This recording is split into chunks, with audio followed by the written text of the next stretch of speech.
Hi, welcome to What Crime Is It? I'm Cassidy, and this is part 2 of the Johnny Gosch abduction from 1982. If you haven't seen or heard part 1, I'm going to put a link either in the description up here or in the description below, depending on whether or not you're listening to the podcast or watching the YouTube channel. Please go ahead and do that. We're not going to cover much of that episode, and there are a lot of things in there that maybe you might have missed. Let's begin. So initially, police believed that Johnny was a runaway. And we covered in episode 1 that the chief of police, Orville Cooney, was not only completely incompetent, but seemed to sort of go out of his way to, I would say, sabotage the efforts. Noreen tells a story about being followed by a police car just days after the abduction. I pulled in to a parking lot, and the sheriff's car pulled in too. And I thought, good Lord, what now? Well, this man got out of the car, and he came over to me, and he says, ma'am, I just want you to know that I'm the sheriff of Dallas County. That's the county adjacent to ours. And he said, right after your boy was kidnapped, we sent a whole group of men to the police department to help, as did other county sheriffs in all the counties around here. We all sent men to help in the searches. And your police chief told our men to go home, that he did not want the help. So once Chief Cooney was fired for corruption and theft and misuse of his power, they changed their statement, the police. They suggested that Johnny was kidnapped, but they were unable to establish a viable motive. A few months later, in September 1982, Noreen said that her son was spotted in Tulsa, Oklahoma, when a boy approached a woman screaming, asking for help, saying he had been kidnapped and that his name was Johnny Gosch. He was then dragged off by 2 men. The woman reported it to police, but at the time it was dismissed as some bratty boy who was mad at his parents and attempting to embarrass them. The woman always insisted, though, that it was Johnny, and especially after watching many reports on TV, he was on America's Most Wanted, she has always said that it was him. And just as an aside, a letter arrived in 1988 that was purportedly written by Johnny. And it described this very incident. And since it was never entered into public record, they do believe that it was him. And this has now been confirmed as a real sighting. So as a matter of necessity, Noreen and John had begun learning more about child abduction and spoke publicly about the way that these pedophile rings worked. She cited organizations like NAMBLA and their ties to the sex trafficking trade. She began seeking the connections between child trafficking and wealthy, powerful, connected men. It was around this time that she complained of being watched and started receiving threats, even claiming that family members were being threatened as well. No doubt as a result of calling attention to these long-standing organizations and the influential men involved who wanted to remain in the shadows. A national campaign had been launched from their living room. At a time before the internet and, like today, the instant access to millions of viewers just sitting in your hand, Noreen had to be pretty innovative. And some people might even say that she was a bit brash and outlandish if the situation called for it. Both she and John appeared on local news, in countless publications, and eventually even onto national television shows. The case, as I said earlier, was covered on America's Most Wanted, which at the time was massive and was really responsible for recovering a lot of abducted children and also solving a lot of crime. So it was an amazing opportunity. And she became very close with John Walsh, who also had his child abducted. And the two of them would go on to do a lot of really great work together. She was referred to by a grieving mother by some and completely off her rocker by others. But really, she had no time for such criticism. If she was being questioned about her agenda or the veracity of her claims, it was clear that the media game was one that she was beginning to understand and work to her advantage. I would say not without consequence, though, right? I mean, her critics were definitely becoming more than just critics. Noreen tells a story of leaving her porch light on. It was in case Johnny ever did come home, a symbol of their house always being open and ready to receive him. One night, they noticed that the light was dark. So John Sr. went outside to change the bulb, but discovered that the bulb had been removed.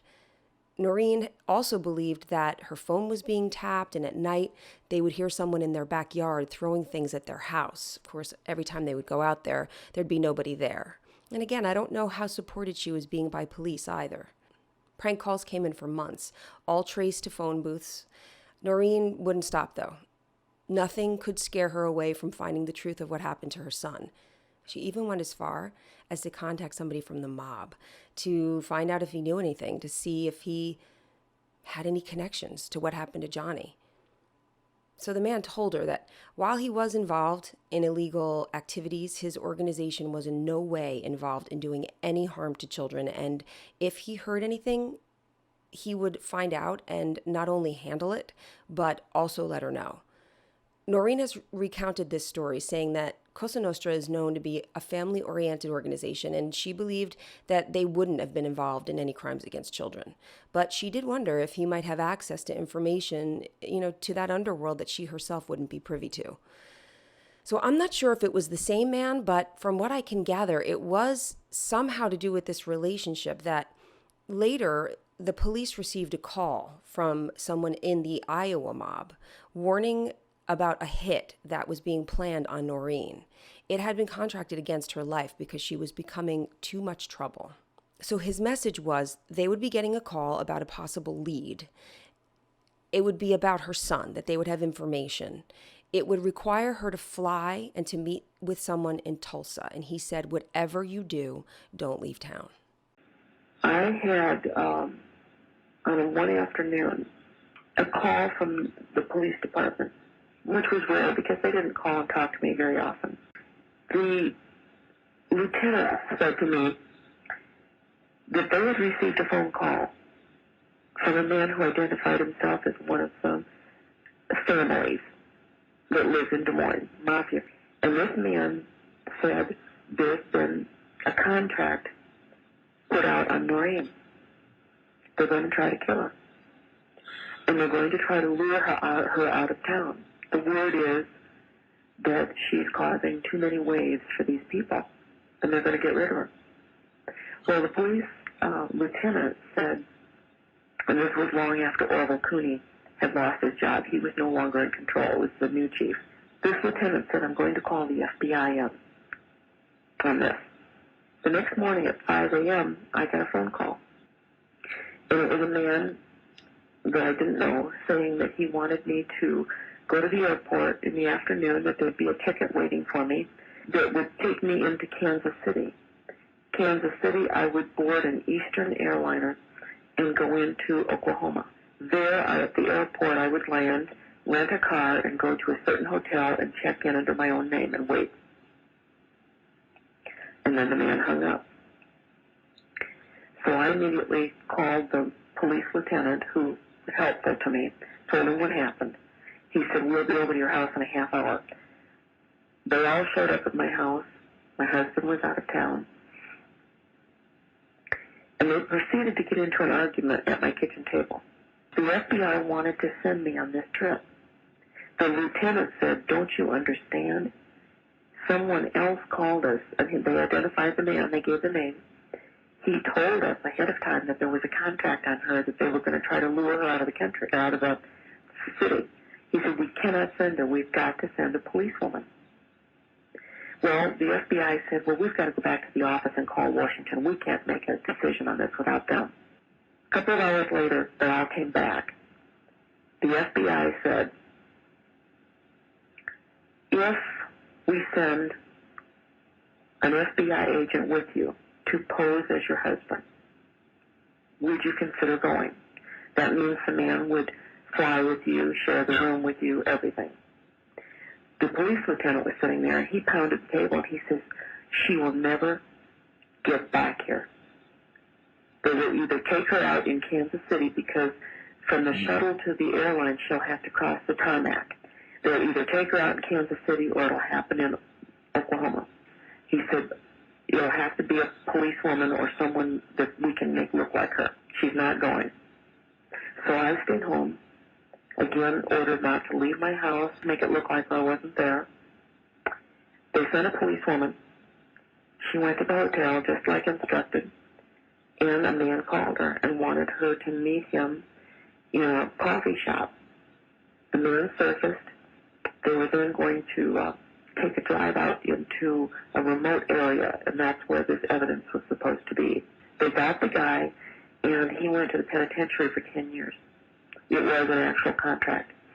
So there are a few instances where opportunists came forward and extorted them, really, for money.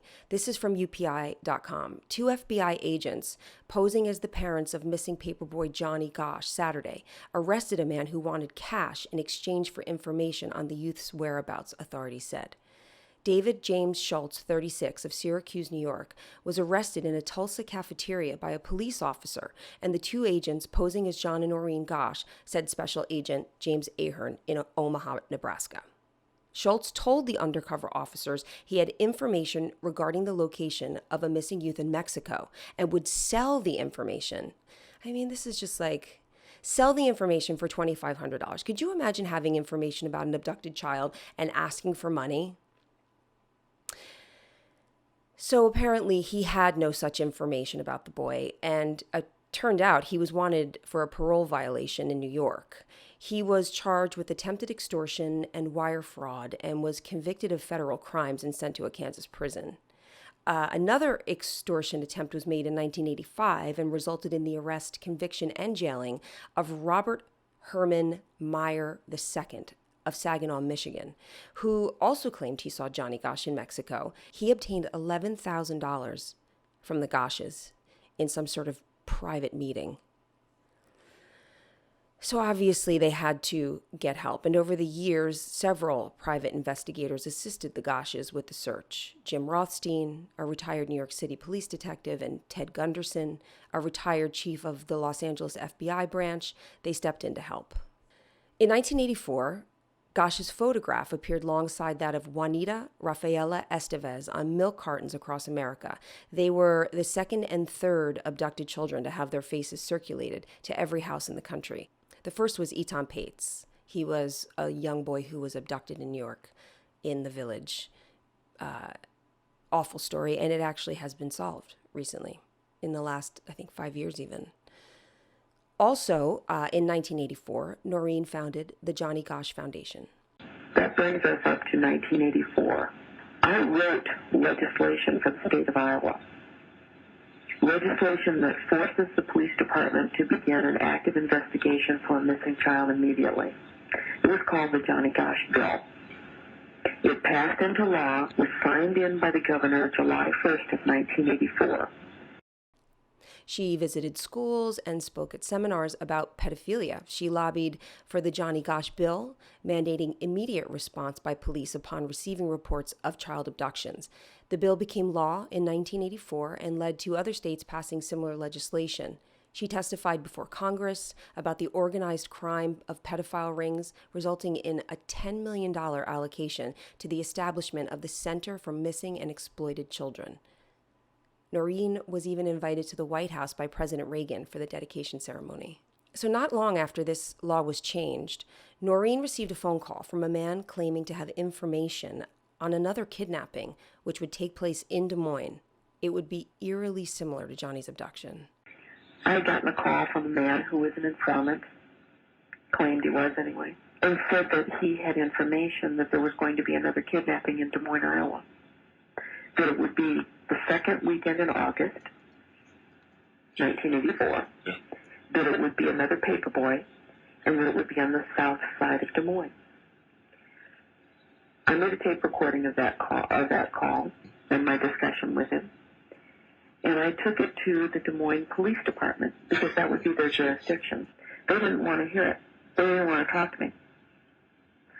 So then I went to the TV station, and I played it for them, for the news directors. I said, at least you need to know about this. I then went to one of the reporters who was in charge of all those stories on Johnny's case. His name was Frank Santiago. He still remembers it to this day. Well, August came, and 2020 was in town doing Johnny's story. They were at our home filming. I spoke to the producer, and I told her about this call I had gotten and that this man had claimed that there was going to be another kidnapping. And I said, I just have a gut feeling that he's on the level. I said, I can't explain it, but nobody wants to listen. She did not go back to New York after the interviews. The following morning, my phone rang early, and it was a reporter at our ABC affiliate. He said, Mrs. Gosch, there's been another kidnapping, just like you said there would be. On the Sunday you said it would be. It's a paper boy. It's on the south side of Des Moines, and they're calling it a kidnapping, and they're bringing in 22 FBI agents from Quantico to handle the case. They went charging into the Des Moines Police Department with microphones in their hands, cameras rolling, and put the microphone in the police chief's face and said, are you going to do a canine search for this boy? They didn't for Johnny Gosch. Are you going to do an aerial search by plane or helicopter? They didn't for Johnny Gosch. Are you going to bring in the FBI? They wouldn't for Johnny Gosch. This informant has since been named by Noreen as a man called Sam Soda, an investigator and self-proclaimed expert on sex slavery and crimes against children. He comes up a lot throughout this case, and I'll go into more detail about him in episode 3. So since this podcast is focused on the Johnny Gosch abduction, I'm not going to spend a ton of time on the Eugene Martin case, but he does deserve some recognition for reasons to do with the parallels that exist within the two kidnappings, and also for the fact that he, like Johnny, is still missing. So this is directly from iowacoldcases.com. On Sunday morning, August 12, 1984, 13-year-old Eugene Martin left his home at approximately 5 a.m. to deliver the Des Moines Register newspaper in the Des Moines area. He wore blue jeans, a red shirt, and a gray pullover. Eugene normally delivered the papers with his older stepbrother, but on this day went alone, which I think is so interesting, right? Because now that's being disputed by the Gosches too, that part of that story. And I wonder if over time that information got mixed somehow, although I have heard Noreen say that Johnny always went with somebody and this time he went alone. And then, of course, John Sr. has disputed that, saying that sometimes Johnny would go alone and sometimes he would go with a parent. But it's a very interesting sort of parallel here. So the Iowa State Fair was in town, and Eugene, who in his free time enjoyed football, fishing, skating, video games, and TV, wanted to make some extra money. Witnesses say they saw Martin talking to a clean-cut white male in his 30s sometime between 5 and 5:45 a.m. at Southwest 12th Street and Highview Drive. Some stated that the two appeared to be engaged in a friendly father-son sort of conversation. Others recalled seeing the teen folding papers and talking to the man sometime between 5:45 and 6:05 a.m. Between 6:10 and 6:15 a.m., Eugene's bag was found on the ground outside of Des Moines with 10 folded papers still inside. When customers called to report not receiving their morning newspapers, the manager went out, found the bag, and delivered the papers. Such a similar story, right? So interesting. At approximately 8:40 a.m., the search for Eugene began. He has not been seen since. So that's the second paperboy. And there is some more information about paperboys. In 1986, a man attempted to abduct 15-year-old Des Moines paperboy named Jim Pollock, but he actually managed to escape. He said that the man was wearing camouflage and that he chased him and he grabbed him, and I guess Jim kicked him in the shins and was able to run away. He didn't describe the man as looking like the character that everybody is sort of, referring to as this man with the thin mustache, but it doesn't necessarily mean it wasn't part of the same ring or group of people. But the FBI claimed that there were no connections between the cases, despite the fact that the abductions happened to paperboys who were the same age on Sundays while they were delivering for the Des Moines Register. And two of the boys, at least, Eugene and Johnny, had been seen talking to a man in a car. I just can't believe that they didn't see a connection there. I just find that to be literally my Yorkshire Terrier would have made a connection. Just saying. In 1985, 3 years after Johnny's disappearance, a woman contacted the Gosch family to report that she had received a dollar bill in Sioux City, Iowa, with a handwritten message from Johnny. The dollar bill said, "I am alive," and it was signed Johnny Gosch. I mean, that could have been anybody, right? Of course, it could have been anybody. We know that. And she went on the news and she showed the dollar bill. And there are lots of criticisms about Noreen for making huge news stories about things that some people thought were really circumstantial and very difficult to believe. And I understand, right? I understand where people are coming from. You don't want to send the police going on a wild goose chase. You don't want to take the attention away from viable leads. But you also have to remember she's trying to just keep Johnny's name in the press. And every time she goes on television and every time something like this happens, people start discussing the case again. And she begins to put pressure a little bit, not only on police, but the press and also possibly the people who took him. So this brings us to Yellow Bag. A while back, I was going to start doing this case, and I knew that it was going to take me a long time. And so I started some research and I started digging. I had obviously seen the documentary that was, I believe, originally on HBO. And it was amazing, but of course I knew there was going to be lots more. And I found this website that I cited before, which is iowacoldcases.com. And it's really amazing. They have so much information about, the Eugene Martin case and also the Johnny Gosch case. But what was even more fascinating is that there were messages. There's a really active message board on the Johnny Gosch page.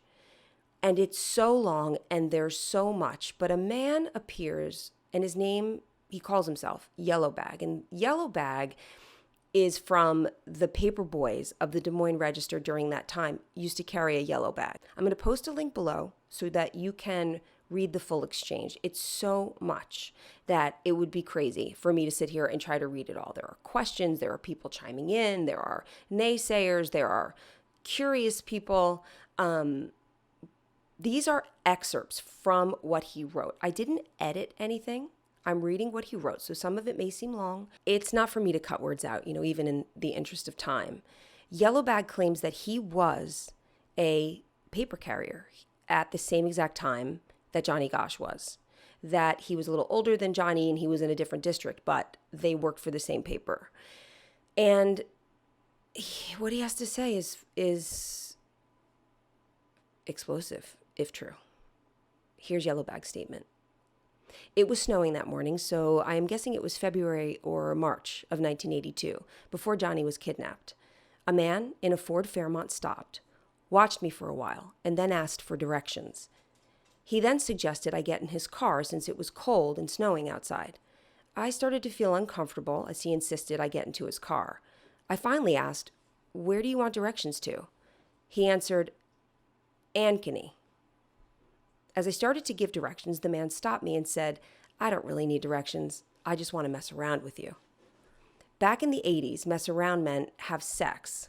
I said no and started running away. I looked to see if I could get the license number on the Fairmont, but the plate was completely covered with snow. That September, when I heard Johnny was kidnapped and the police were looking for a man in a Ford Fairmont, I suspected it was the same person. I called the West Des Moines police, and they told me an officer would come to my house to speak with me.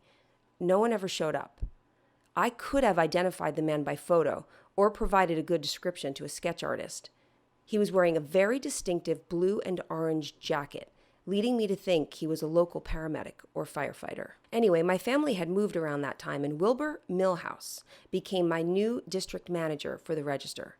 Millhouse had just transferred from West Des Moines to the east side of Des Moines.